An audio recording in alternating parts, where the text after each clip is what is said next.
e tenho 24 anos, vou para 25 em breve. E eu gosto de falar que o mês de agosto é agosto de Deus, e eu tenho sorte por ter nascido, neste mês. Sorte não, bênção, né?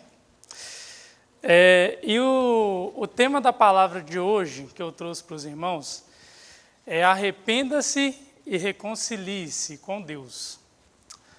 Eu até comentei com o Felipe hoje pela manhã, que eu estava com um outro tema para poder trazer para os irmãos, e aí, devido a uma inspiração musical que a gente vai fazer logo após a pregação, Deus tocou no meu coração para que eu pudesse fazer relacionado à música. E eu fiquei, mas Deus, o tema é enquanto eu viver, não tem nada a ver e tal. E eu fiquei assim, tá, mas seja feita sua vontade. E aí, ele foi me trazendo essa palavra, que eu vou compartilhar com os irmãos. E eu fiz aqui um resumo, bem rapidinho, do nosso mês, que começamos o mês falando sobre olhar para o céu, contemplando de maneira ainda imaginária a vinda do Senhor para nos buscar, alimentando assim a esperança que deve existir em nós, que é a salvação. Depois ressaltamos a grandeza do poder e a singularidade de Deus. Vimos a importância de ter conhecimento e, acima disto, um relacionamento com Deus, que nos faz reconhecer a dimensão do poder dele e também a singularidade. Isso nos gera capacidade e um melhor discernimento para contarmos a história que exalta o nome do Senhor. Portanto, necessitamos de... pulei uma parte aqui. Para isto, como podemos apreciar no decorrer da semana, necessitamos de interceder para nós e pelos outros, para que, desta forma, possamos nos tornar cada vez mais testemunhas da salvação. Portanto, necessitamos de deixarmos os hábitos da velha criatura, como mentir, roubar ou furtar, proferir palavras torpes, entre outros, como vimos hoje pela manhã. E foi exatamente isto que Deus tocou em meu coração a falar com os irmãos. Trazendo para o nosso contexto, encaixando com o tema da juventude, enquanto vivermos, necessitamos sempre buscar ter arrependimento dos nossos pecados, mesmo aqueles que são incidentais, ou seja, que não é proposital. E assim ter a reconciliação com o nosso Deus, como fizemos hoje através da simbologia que é a ceia. Convido os irmãos a abrirem as suas Bíblias no livro de Lucas, capítulo 15. Nós lemos este texto durante o culto, mas eu gostaria de convidar os irmãos a abrirem novamente suas Bíblias nesta passagem.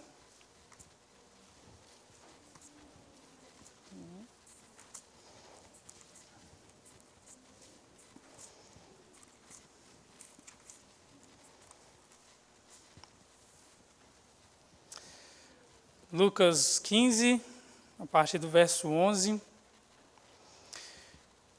a parábola do filho perdido. Jesus continuou: certo homem tinha 2 filhos. O mais moço deles disse ao pai: Pai, quero que o Senhor me dê a parte dos bens que me cabe. E o pai repartiu os bens entre eles. Passados não muitos dias, o filho mais moço, ajuntando tudo o que era seu, partiu para uma terra distante e lá desperdiçou todos os seus bens, vivendo de forma desenfreada. Depois de ter consumido tudo, sobreveio àquele país uma grande fome, e ele começou a passar necessidade. Então foi pedir trabalho a um dos cidadãos daquela terra, e este o mandou para os seus campos a fim de cuidar dos porcos. Ali ele desejava alimentar-se das alfarrobas que os porcos comiam, mas ninguém lhe dava nada. Então, caindo em si, disse: Quantos trabalhadores de meu pai têm pão com fartura, e eu estou aqui morrendo de fome? Vou me arrumar, voltar para o meu pai e lhe dizer: Pai, pequei contra Deus e diante do Senhor. já não sou digno de ser chamado seu filho. Trate-me como um dos seus trabalhadores. E arrumando-se, foi para o seu pai.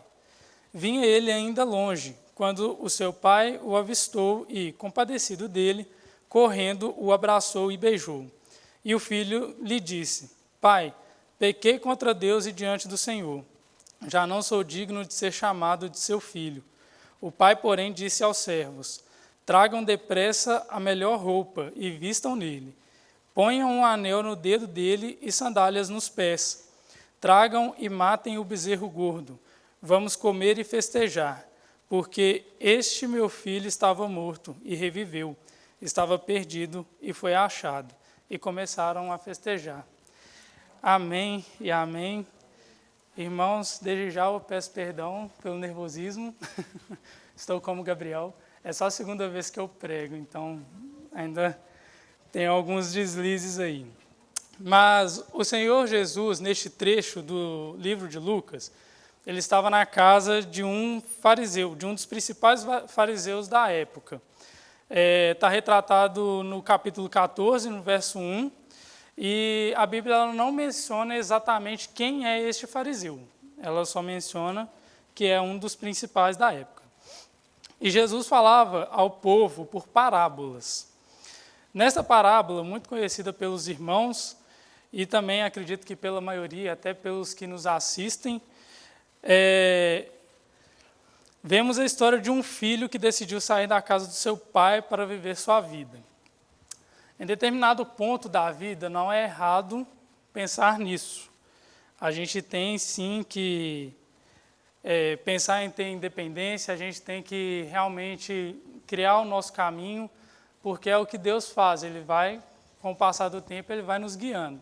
Porém, essa independência que o texto trata, que Deus tocou no meu coração, é a independência que a gente tem, a falsa independência que a gente tem espiritual.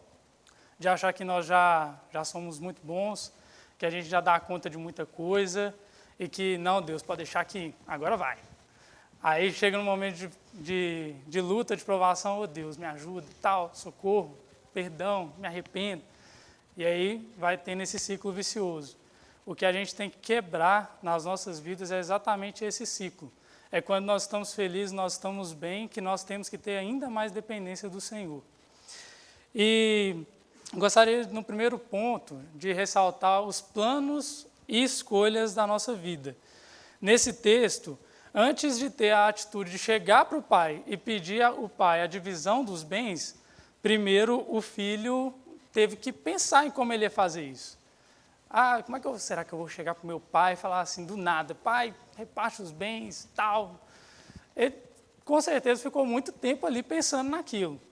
Até que um dia, ele tomou coragem e perguntou. Isso é sinal de que esse jovem ele não se sentia feliz e completo ali naquele lugar onde ele estava, que é na casa do pai. E quantas vezes, meus irmãos, quantas vezes nós não fazemos o mesmo? Nós estamos dentro da casa do pai, ele nos dá tudo o que nós precisamos, não o que nós queremos, mas tudo o que nós precisamos. E porque a gente não se sente feliz com o que ele nos concede, a gente pega e fala, não, assim eu não quero, assim não rola, vou tomar meu caminho, vou viver minha vida, meus planos, meus sonhos, Deus, o Senhor fica para depois. E a gente perde tempo, às vezes, estando aqui dentro, pensando em coisas lá fora, pensando em coisas que podem nem ser bênçãos para a nossa vida, imaginando que o prazer da carne é o que vai nos fazer bem e nos fazer sentir a felicidade e realização. Ficamos distantes de Deus, mesmo dentro da casa dele. Colocamos o nosso ego em destaque e nos esquecemos de exaltar o Senhor, agindo como se Deus fosse um humano, que não tivesse noção do que planejamos fazer, pois esconder o meu pecado diante dos irmãos e, por exemplo, diante da minha mãe, que convive comigo todo dia, é fácil. Mas de Deus nada se esconde, Deus é onipresente. Ontem, enquanto a gente estava aqui na porta não, a gente estava lá em cima, conversando no terraço, Aí na roda lá surgiu uma brincadeira de assim, se você pudesse escolher qual poder você teria e tal, não sei o quê. E aí teve uma coisa que eu comentei com o Felipe e que serviu muito para mim. Quando eu falei exatamente sobre essa questão da onipresença de Deus. Eu falei assim, ao mesmo tempo que Deus está aqui, Ele está lá na China. E eu fiquei pensando assim, caraca, Deus está aqui, está lá na China. Que trem meio maluco. A gente não consegue entender pela nossa limitação. Então, quem dirá a gente conseguir esconder algo de Deus, que além de onipresente é o nosso Criador. Então, nenhum pensamento a gente consegue esconder dele. Então, eu coloquei aqui também que não menos pior do que isto é quando a gente está na igreja por algo, ou seja, interessado em alguma coisa. Em alguns lugares a gente ouve muito a questão da prosperidade, tal, dinheiro, carro, casa, isso aqui. Ou quando a gente está dentro da igreja por causa de uma pessoa específica. Talvez um relacionamento que a gente tem plano aí amoroso, ou talvez uma amizade, e a gente cria uma dependência tão forte, né, dessa pessoa em si, a presença dessa pessoa, que quando ela sai, parece que é impossível a gente continuar. Parece que nada vai dar certo se ela não estiver aqui. Mas Deus nos exorta a não praticar estas coisas. Isso está lá, essa passagem está lá em Salmo 146, versículo 3, que diz, não confiem em príncipes, nem nos filhos dos homens em quem não há salvação. E podemos perceber que por causa também da nossa negligência, muitas das vezes ao planejar as coisas, nós podemos afetar de forma negativa as pessoas que estão ao nosso redor. Porque no versículo 14, não sei se os irmãos chegaram a perceber, mas quando aquele jovem foi para outro lugar para poder viver sua vida de forma desenfreada e impedida, né, do agir de Deus, digamos assim, ele trouxe consigo a maldição da fome, porque fala lá no verso 14, os irmãos podem perceber, que depois de ter consumido tudo, sobreveio àquele país uma grande fome, ou seja, não veio nem só para ele, veio para todo mundo. Então, irmãos, quando a gente toma uma atitude precipitada, quando a gente não se planeja, quando a gente simplesmente chega e vou na cara e na coragem e tal, Deus me responde mesmo, eu vou na cara e na coragem. A gente acaba dando espaço para uma maldição na nossa vida. E se, por exemplo, o lugar, porque a gente não sabe o lugar exatamente para onde ele foi, mas com certeza não era um lugar onde Deus tinha espaço. Então, quando a gente atrai essa maldição para a nossa vida e vai para outro lugar que automaticamente Deus não está, essa maldição ela se propaga. Porque o salário do pecado é a morte, como está em Romanos 6:23a. Então, aonde o salário aqui, na minha anotação, eu até coloquei o salário como sendo um fruto. Porque aonde o pecado ele tem espaço, ele propaga de forma muito rápida e também muito mais fácil. Com isso, podemos concluir que, muito provavelmente, as pessoas que estavam ali também não tinham temor a Deus. Um exemplo fácil para poder ficar mais tranquilo da gente entender seria Sodoma e Gomorra. Por isso, toda atitude nossa deve ser meticulosamente pensada em Deus, buscando auxílio na sua palavra, para que sejamos instrumento de bênção e não maldição. O segundo ponto é justamente sobre a imprudência em utilizar as bênçãos do Senhor. Nós recebemos dia a dia bênçãos sem medida do nosso Pai e Senhor. Proteção, conselhos de qual caminho seguir, salário que ganhamos com o serviço que prestamos, a própria capacidade racional para interagirmos em sociedade. E por aí vai. Eu até coloquei aqui, fazendo a referência do hino, que o pessoal gosta muito aqui, conta as bênçãos, conta quantas são, recebidas da divina mão, uma a uma, dizes de uma vez, e hás de ver surpreso o quanto Deus já fez. E se eu fosse listar aqui, irmãos, eu acho que eu ficaria o resto da noite aqui falando, né?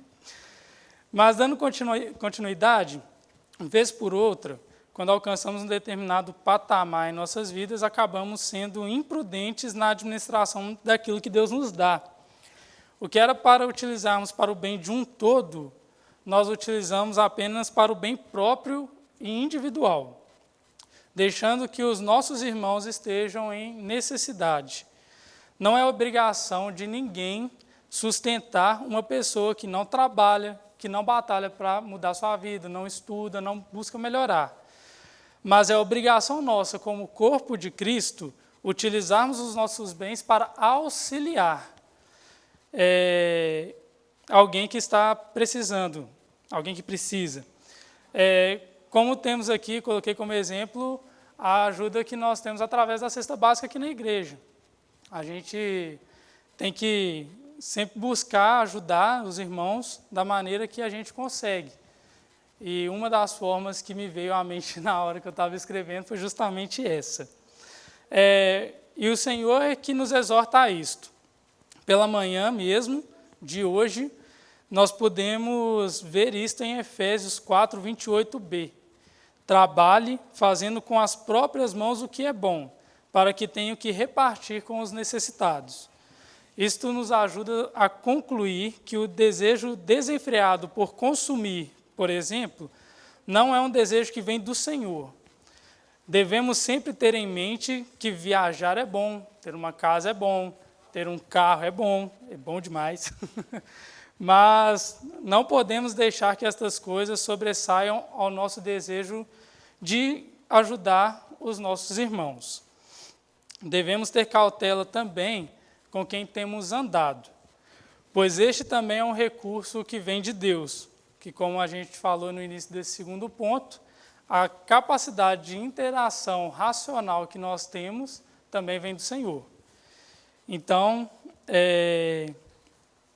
a capacidade de interagir também é uma bênção que vem do Senhor e que deve ser, com muita clareza, apreciada por todos nós. No texto não cita, mas muito provavelmente, aquele jovem fez amizades que o convidavam, por exemplo, para festas, para poder se divertir, poder se distrair, enfim, são inúmeros motivos. E com isso ele gastava todos os seus bens desenfreadamente. Ter amizades que não nos edifica e também não nos aproxima do Senhor, nos faz perder as bênçãos de forma muito mais breve, porque passamos a pecar mais, ter mais desejo em satisfazer a carne e em sermos afastados e acabamos sendo afastados de Deus, porque quem está no mundo vive para Ele, mas se alguém está em Cristo é nova criatura. As coisas antigas já passaram, eis que se fizeram novas. Essa passagem está em 2 Coríntios 5,17. Bom que vai ficar gravado, o pessoal pode consultar em casa depois. Então, irmãos, se aquelas pessoas que você gera liberdade no seu convívio não são pessoas que têm Cristo como referência principal, são pessoas que você deve manter a atenção para que você não se afaste de Deus, procurando se satisfazer da mesma forma. Deus é suficiente, como cantamos na música tema. Meu Salvador, eu vou mostrar que és o Deus que satisfaz. Que a nossa vida seja um reflexo desta declaração, não somente em agosto, mas durante toda a nossa vida. O terceiro ponto é a mudança. Eu coloquei aqui como título a mudança de direção a uma decisão de distância, que aí está na parte aí do versos 17 ao 19, que é quando a ficha do filho pródigo cai e ele fala assim, não, está errado, hein? Quantos trabalhadores que meu pai tem, lá está todo mundo de boa, e eu estou aqui passando necessidade. E aí, deixa eu retomar o raciocínio aqui. Prosseguindo na história, vemos que aquele jovem começou a passar necessidade e foi procurar trabalho, que é óbvio. Ele encontrou um emprego e logo pensamos, ufa, agora vai. Porém, não é isso que vemos na palavra. O trabalho que ele conseguiu foi para cuidar de porcos. E tamanha ainda era a necessidade que ele estava enfrentando, que ele desejava se alimentar da comida dos porcos. Percebemos então que este jovem não tinha uma condição muito boa a ponto de conseguir se alimentar de forma digna, entre aspas, ao ponto de se sustentar em um determinado período de tempo, sem este sentimento, sem esta vontade. E é assim que acontece conosco quando deixamos de ler a palavra do Senhor. Você já sentiu fraco espiritualmente? Toda situação que é pequena já ficou gigante demais a ponto de você falar assim, eu não suporto isso. Deixa eu ver aqui, e você já usou, esse é clássico, esses dois. Você já usou o versículo que diz, a carne é fraca, como desculpa, sendo que o mesmo versículo fala que o seu espírito já está pronto? E mais, você já pediu a Deus, naquele momento assim, cara, não dá mais, Deus me leva, está na hora, não é possível, eu só estou atraindo sofrimento, dor. Isso é clássico. E foi exatamente essa sensação que aquele jovem sentiu. Com isto, devemos nos atentar à passagem que diz, portanto, eu vos julgarei cada um conforme os seus caminhos, ó casa de Israel, diz o Senhor Deus. Tornai-vos e convertei-vos de todas as vossas transgressões, e a iniquidade não vos servirá de tropeço. Lançai de vós todas as vossas transgressões com que transgredistes, e fazei-vos um coração novo e um espírito novo. Pois por que razão morreríeis, ó casa de Israel? Porque não tenho prazer na morte do que morre, diz o Senhor Deus. Convertei-vos, pois, e vivei. Essa passagem está em Ezequiel, no capítulo 18, os versos 30 ao 32. Como podemos perceber, Deus não se alegra na nossa miséria, nas escolhas erradas, e não sente prazer no nosso sofrimento. Ele nos convida ao arrependimento e nos chama para vivermos uma nova vida. E é exatamente isto que ele faz, quando nos tira do lugar de trevas e nos coloca no lugar de luz. Nos tira da miséria e nos põe na prosperidade. A prosperidade que eu quis dizer aqui, irmãos, não é prosperidade de dinheiro. A prosperidade é o amor, primeiro a si, porque o mandamento diz, ama ao próximo como a ti mesmo. Então, o amor por si, depois o amor pelo próximo, convívio, a comunhão, tanto com a sua família, como aqui na igreja, e por aí vai. É claro que dentro dessa prosperidade inclui, sim, moradia, um carro para se locomover, para ter mais conforto. Claro que essas coisas Deus também se preocupa. Mas o mais importante, que eu acredito que é o mais importante, é exatamente isto. É esse amor que nos completa e que depois nos faz interagir uns com os outros. E que nos completa. Por isto, se há algo que você precisa, se há um vazio dentro de você, que você sente a necessidade de ser preenchido, eu convido você a orar ao Senhor, pedindo para que Ele te encha, porque, como diz o ditado, mente vazia é a oficina do diabo. E como Deus nos exortou pela manhã, não dê lugar ao diabo. Então, busque ser cheio. A gente teve até um mês da juventude que foi exatamente esse o tema, cheios do Espírito Santo. E é exatamente nesse momento, quando a gente se enche, quando a gente toma essa decisão, né, de transformação na nossa vida, no nosso caráter, é que Deus nos convida a estar com Ele todos os dias, para que, ainda que andemos pelo vale da sombra da morte, não temeremos mal algum, porque Ele está conosco. O teu bordão e o teu cajado nos consolam. E também para que a bondade e a misericórdia certamente nos sigam todos os dias das nossas vidas, e para que habitemos na casa do Senhor para todos sempre. Salmos 23, o salmo que eu gosto muito, que eu acho muito bonito. justamente por isso, porque demonstra exatamente esse desejo do Senhor em nos sustentar, em nos guardar, em nos livrar das coisas más desse mundo. Mas a gente tem que dar o primeiro passo, que esse só depende da gente. Porque, igual quando a criança está lá pequenininha, está aprendendo, está todo desengonçado, a gente fica, vem, encoraja a criança e tal, aquele negócio. É Deus com a gente, é o tempo todo. Não, Deus, estou com medo, não vai rolar descer aqui não. Pode descer, só. Vem cá, estou aqui. Igual aqueles vídeos de criança que pula assim, vai toda confiante para o braço assim, do pai ou da mãe ou de alguém que conhece. É exatamente isso. A gente chega num lugar e fala assim, Deus, aqui já não dá para mim, eu não dou pé, olha a altura disso. Ele fala, vem, pula, eu estou aqui, eu estou aqui. E quando ele fala, eu estou aqui, ele está aqui, ele está.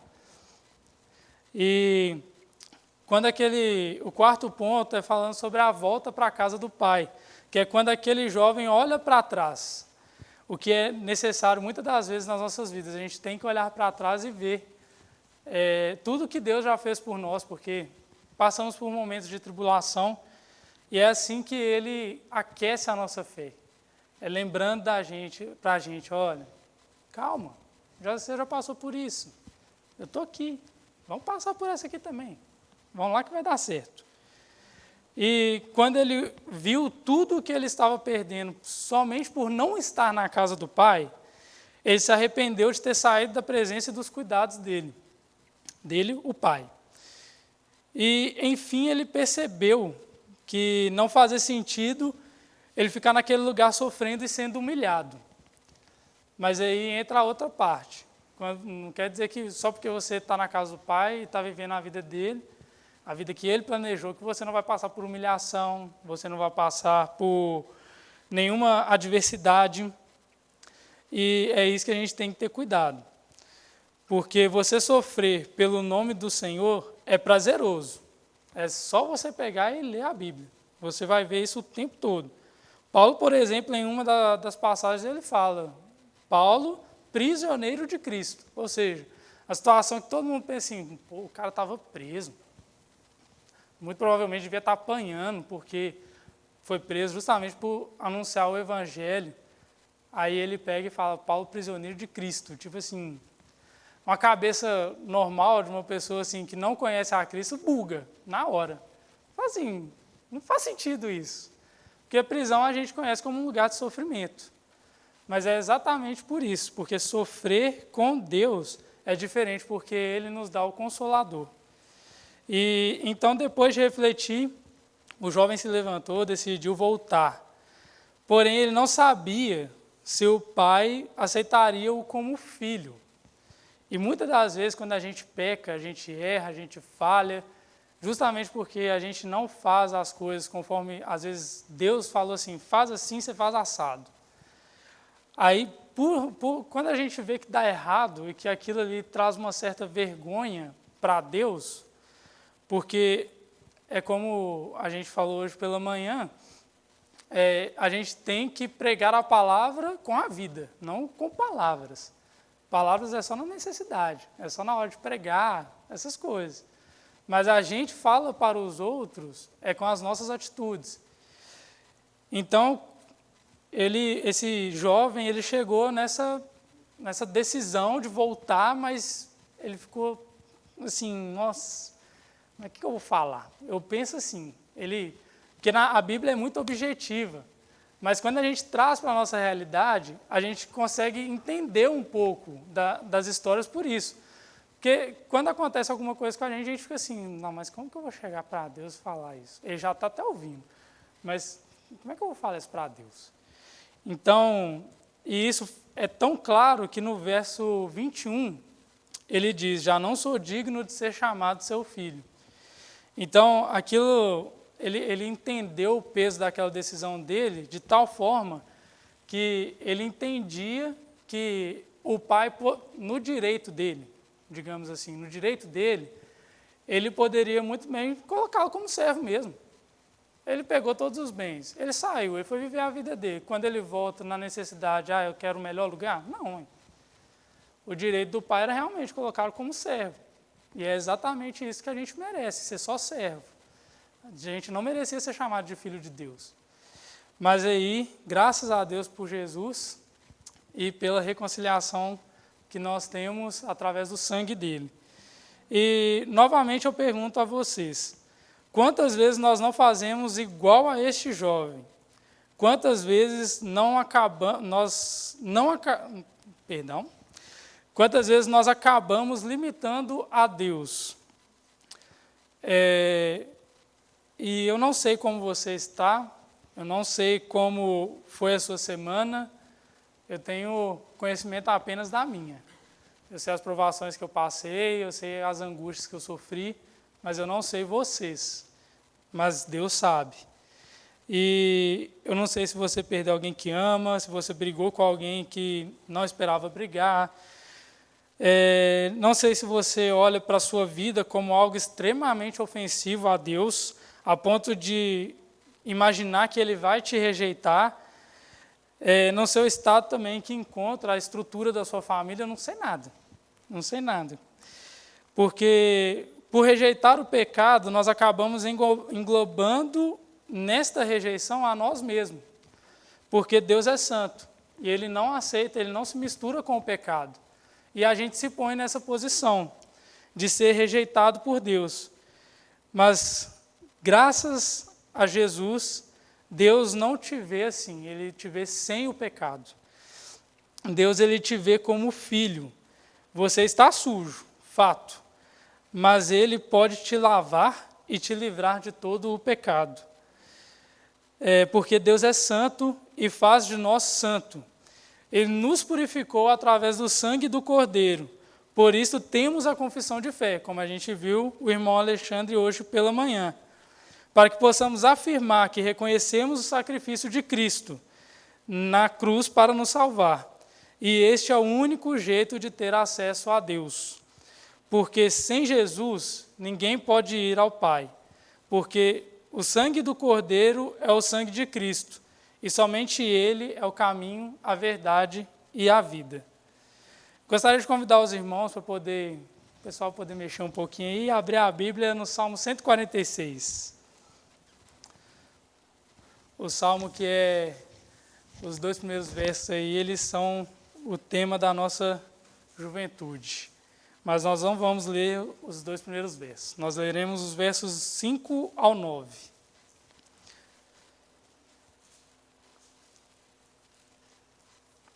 Salmo 146, 5 ao 9. Como a gente disse, irmãos, não limite o tamanho de Deus ao tamanho dos homens, porque está dizendo, bem-aventurado aquele que tem o Deus de Jacó por seu auxílio, e cuja esperança está posta no Senhor, seu Deus, o que fez os céus e a terra, o mar e tudo quanto há neles, e o que guarda a verdade para sempre. O que faz justiça aos oprimidos, o que dá pão aos famintos, o Senhor solta os encarcerados.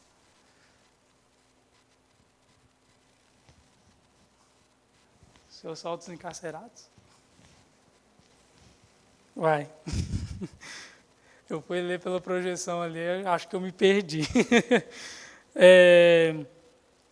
Vamos de novo, então. Bem-aventurado aquele que tem o Deus de Jacó por seu auxílio e cuja esperança está posta no Senhor, seu Deus, o que fez os céus e a terra, o mar e tudo quanto há neles, e o que guarda a verdade para sempre, o que faz justiça aos oprimidos, o que dá pão aos famintos, o Senhor solta os encarcerados, o Senhor abre os olhos aos cegos, o Senhor levanta os abatidos, o Senhor ama os justos, o Senhor guarda os estrangeiros, sustém o órfão e a viúva, mas transtorna o caminho dos ímpios.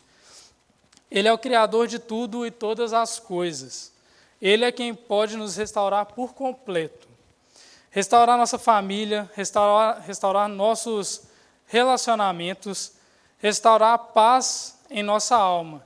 Somente Ele pode fazer estas coisas. Somente Ele tem poder para estas coisas. E esta noite é uma noite de encontro com Deus. Ele te chama para voltar Ele deseja que você esteja com Ele, porque mesmo no pecado, Deus se faz presente na vida das pessoas. Elas é que o ignoram. Eu não sei aonde, agora para os irmãos aqui e também para quem está nos assistindo de casa e também para aqueles que vão assistir no futuro. Eu não sei aonde você está neste exato momento. Não sei se você está na sua casa, de repente no horário de almoço, no trabalho. Enfim, são inúmeras as possibilidades. Mas uma coisa eu tenho certeza, Deus te conhece. E Deus está pronto a te ouvir. E Ele te conhece ao ponto de saber cada fio de cabelo que você tem na cabeça. E se a desculpa for essa, se você for careca, Deus sabe exatamente quantas batidas o seu coração dá por dia. Quantas vezes você precisa de fazer o exercício de respirar para poder estar de pé, estar tranquilo, estar bem, com o cérebro funcionando bacana. Portanto, você que nos assiste e também os que estão aqui, saiba que o Senhor te chama, Ele quer te encontrar. Volte para casa, que aqui é o seu lugar. O mundo pode até te dar paz, mas a paz que excede todo entendimento só há em Deus, não há em outro lugar. E se você tiver alguma dúvida sobre como fazer isto, sobre pedir a Deus, voltar a Deus, a palavra nos ensina, pois está escrito em Salmos 6, 4 e 5, volta-te, Senhor, e socorre-me, salva-me por tua graça, pois na morte não há recordação de ti, no sepulcro não há, quem te dará louvor? No sepulcro, quem te dará louvor? E depois disso, irmãos, retornando à passagem bíblica, o jovem pegou as suas coisas e, com esse discurso pronto, ele partiu em direção à casa do pai. E, neste momento, esse quinto ponto eu chamei de a chegada na casa do pai. Eu queria tirar um pouco o foco do jovem e trazer um pouco o foco para o pai. Ele estava aflito por seu filho estar distante. A palavra diz que o pai, quando avistou o filho chegando, ele corre até encontrar o filho. E, irmãos, quando esse encontro acontece, percebemos o quanto o pai sentia a falta do seu filho. Eu imagino que aquele abraço e aquele beijo foram daqueles eletrizantes, aqueles que a gente vê em filme hoje em dia, que mostram o encontro de duas pessoas e que, quando elas se encontram, é aquele sentimento intenso. E eu imagino que foi exatamente isso que o pai fez. Quando ele viu o filho, independente da condição dele, podia ser velho, podia não dar conta de andar, enfim. Ele não olhou nada disso, ele simplesmente correu e foi ao encontro do filho. E este é o Deus que está conosco. Quando um pecador se converte, há uma festa no céu, porque um filho voltou para casa. Então,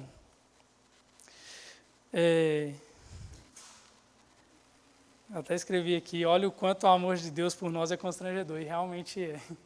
Até falar isso é um pouco constrangedor, porque nós pecamos, nós falhamos, e Ele ainda assim nos ama. Ele não olha a quantidade de pecado, Ele não olha se foi o famoso pecadinho, pecado, pecadão, Ele não olha nada disso. Ele simplesmente olha e fala assim, você é meu filho. E, desculpa, eu fiquei até meio emocionado. E eu gostaria de ler com os irmãos a passagem de Miqueias, capítulo 7, versos 18 e 19. Miqueias 7, 18 e 19, que diz assim, quem é Deus semelhante a ti, que perdoa a iniquidade e que passa por cima da rebelião do restante da sua herança, ele não retém a sua ira para sempre, porque tem prazer na sua benignidade. Tornará a apiedar-se de nós, sujeitará as nossas iniquidades, e tu lançarás todos os seus pecados nas profundezas do mar.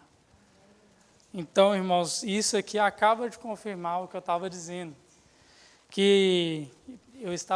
O Espírito, através de mim, estava dizendo que Deus ele não pode ser medido por nós na mesma proporção dos homens.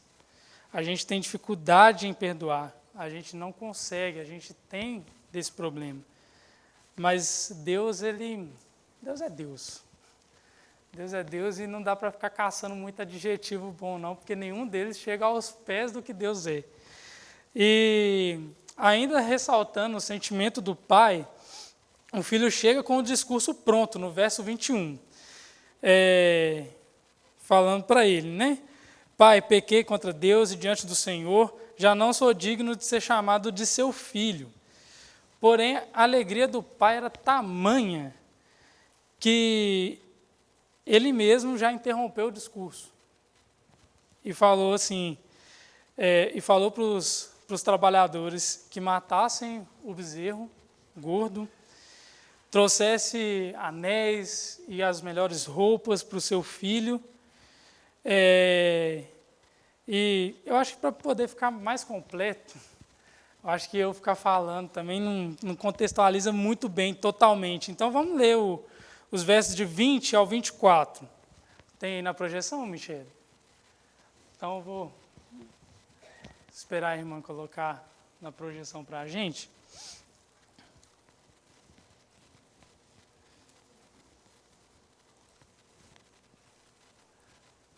E o filho lhe disse, Pai, pequei contra o céu e perante ti, e já não sou digno de ser chamado teu filho.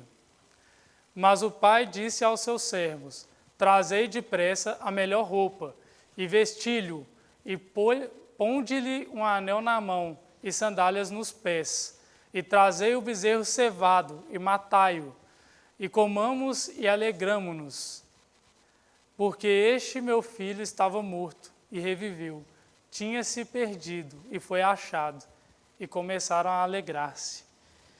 Então, irmãos, eu até anotei aqui que a minha intenção não era ser muito emocionado. Mas ao ver e perceber tanto o cuidado de Deus com a gente, é um pouco impossível de não ficar assim. Porque a forma como Deus nos recebe, de braços abertos, mesmo estando sujos e cobertos pelo pecado, é algo lindo, é muito profundo.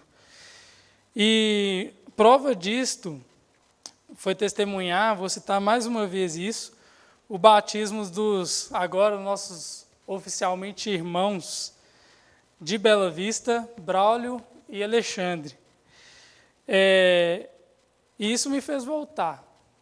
Quando eu aceitei a Jesus, em um culto que não era daqui, há cerca de 10 anos atrás, vai um pouco mais. E também me fez lembrar justamente desse lugar. Que aqui, para os irmãos que não sabem, que vê esse templo maravilhoso, que foi levantado para a glória de Deus, aqui antes era uma quadra. Não tinha nada disso daqui, nada. E eu me lembro que quando a gente veio, por doutrina, a gente precisou passar pelas águas novamente. E olhando esse batistério maravilhoso agora, eu fico lembrando da caixa d'água que foi usada para me batizar. E, irmãos, isso é motivo de muita alegria, porque essa transformação de Bela Vista, esse templo, isso tudo é para a glória de Deus, não é nada para a gente. A gente um dia vai perecer. Quando vai ser, ninguém sabe. Se Jesus vai ter voltado ou não quando a gente for, a gente também não sabe. Mas isso aqui vai continuar existindo. A gente vai estar com o nosso Senhor e esse prédio vai continuar aqui. Então, eu acho que a gente tem que sentir essa alegria da salvação. E é bom sentir essa alegria. Mas Eu tenho um sexto ponto, e aí já partindo para a conclusão, esse sexto ponto, ele falou muito ao meu coração, porque a gente não chegou a ler, mas lá em Lucas mesmo, no capítulo 15, aí dos versos 25 ao 32, eu não vou ler para não tomar muito mais o tempo dos irmãos, acontece uma situação que, se a gente der bobeira, a gente cai nela. Porque com o passar do tempo, nós podemos acabar deixando que todo este sentimento se torne apenas uma rotina na nossa agenda. Vir à igreja se torna apenas mais um dos nossos muitos compromissos e que temos no nosso dia a dia. Então, eu gostaria de chamar a atenção dos irmãos justamente para esse detalhe. Porque na passagem, nesta parte da passagem, fala exatamente sobre o filho mais velho. O filho que ficou. Ele ficou lá com o pai, viu o sofrimento do pai. Porque quando a Bíblia fala que ele estava no campo. E quando ele chega, que ele vê aquela alegria toda, aquela festa toda, ele pensa assim, o que está acontecendo? Né? E esse irmão mais velho, ele seria nós com mais tempo de casa, digamos assim. E aí, quando um dos servos do pai diz que aquela festa ali é para o irmão dele que voltou, a reação dele é de ciúme e raiva. Porque ele fica indignado, porque ele fala que ele nunca recebeu um presente do pai. Ele fala claramente aqui no verso 29, mas que foi quando o pai explicou para ele o porquê que aquilo estava acontecendo, e ele vira e fala assim, faz tantos anos que sirvo o Senhor e nunca transgredi um mandamento seu, mas o Senhor nunca me deu um cabrito sequer para fazer uma festa com os meus amigos. Irmãos, a gente tem que ter muito cuidado, porque esse sentimento é um sentimento que nos cerca todo dia. A gente tem o triste costume, e eu falo por mim, começando por mim, de a gente estar em dificuldade, a gente vê o irmão começando a dar certo, aquela alegria e tal, e a gente fica assim, Deus ama mais é ele. Deus gosta dele. Deus não quer nada comigo, não. Eu sou nada, não. Aí começam as murmurações. E aí ela vai se estendendo aí até. O problema todo é que a gente esquece. No verso 30, o pai responde. Ele responde para o filho. Ele responde assim, você está sempre comigo. Tudo o que eu tenho é seu. Aquilo ali, eu já imagino que quebrou o filho ao meio, porque me quebraria ao meio. E me quebrou quando eu li. E quando eu pensei nas minhas vezes fazendo isso. Fazendo assim, Deus gosta de mim, não. Aí ele falou aqui claramente, tudo que eu tenho é seu. Tudo que eu tenho é seu. Então, qual que é a desculpa para a raiva? Qual que é a desculpa para o ciúme? Qual que é a desculpa para a inveja? Nenhuma. Não tem nenhuma.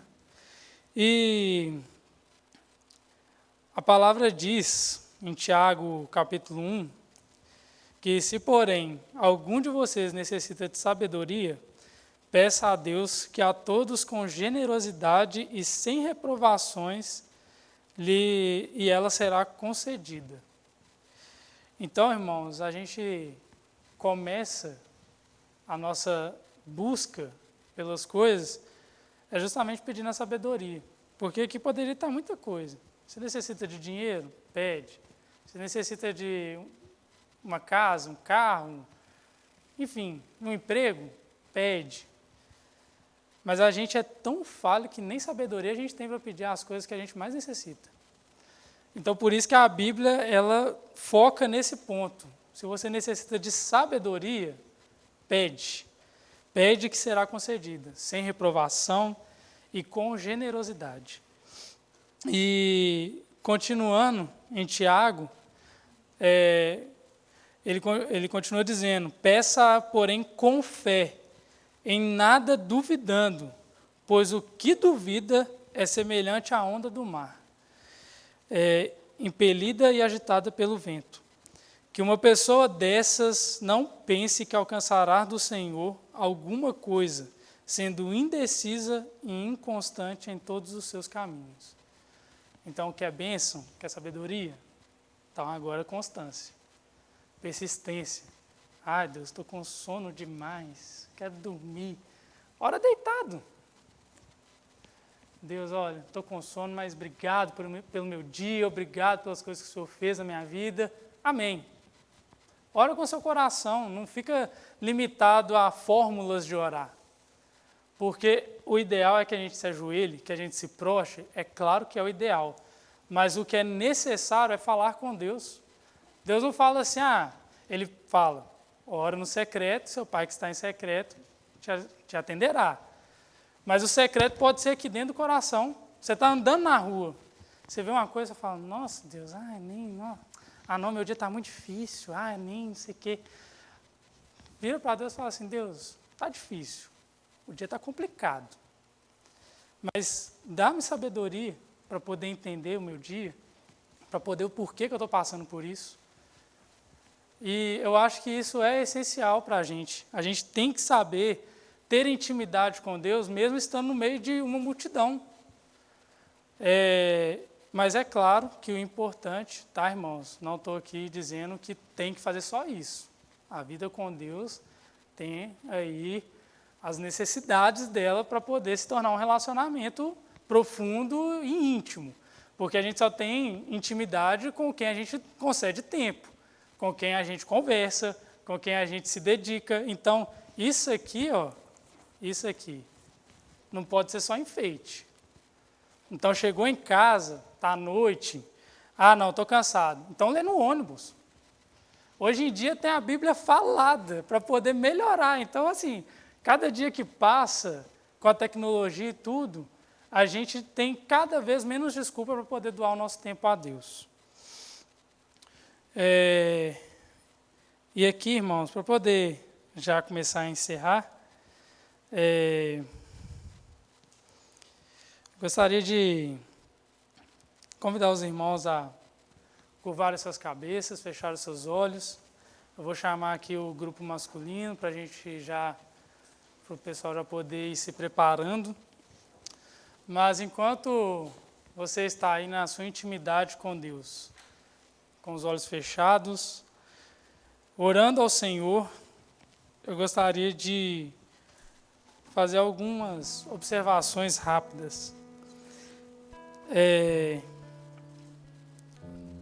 Nós temos pedido a Deus para que encha cada vez mais este lugar, para termos cada vez mais irmãos em Cristo. Isso é lindo, mas eu gostaria de levar os irmãos a pensar na parte mais complexa disso.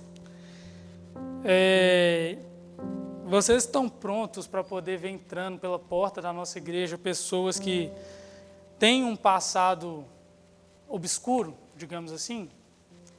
Porque a gente pode não ter feito nada de demais, mas há pessoas que fazem. Há pessoas que matam, que roubam, que se prostituem. Há pessoas que mentem o tempo inteiro. Há gente que é agressor. Tem gente que é casado e bate na esposa e pode entrar dentro dessa igreja. E enquanto eu preparava a palavra, eu pensava muito nisso. Porque é muito fácil para mim poder falar qualquer coisa. Porque eu não enfrentei uma dificuldade assim na vida. Mas eu sei que tem pessoas que enfrentaram. Então a minha pergunta é exatamente, vocês estão prontos para isso? Que o Senhor venha sobre nós e reine com a tua glória, para que sejamos agentes do teu reino para a salvação de muitos. E assim, com os nossos olhos fechados, meditando, ouça essa canção.